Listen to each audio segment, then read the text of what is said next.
Chapter 4, Mishnah 8.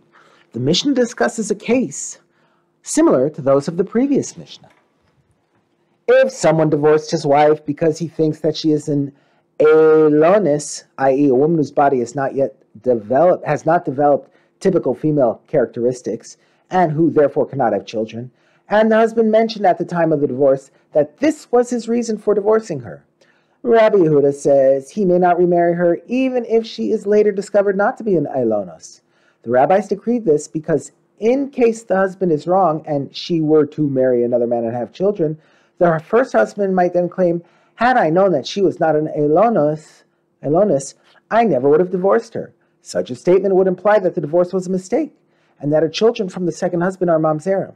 We therefore tell the husband before he divorces her that he will not be allowed to remarry his wife even if he goes ahead with the divorce. But the sages say he may remarry her. The prohibition against remarriage does not apply here because the husband cannot claim that the divorce is invalid. The Mishnah teaches the law in the case where she was married to another man and was then discovered not to be an Elonis.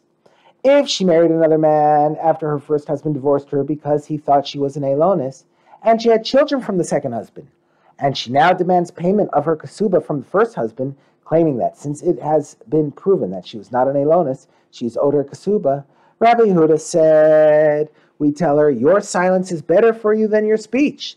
That is, it is wiser for you to remain silent and not request the payment of your kasuba from the first husband. Because if you do so, he might respond, had I known that I would have to pay your kasuba, I would not have divorced you, in which case the divorce would be void, and your children from the second marriage mamzerim.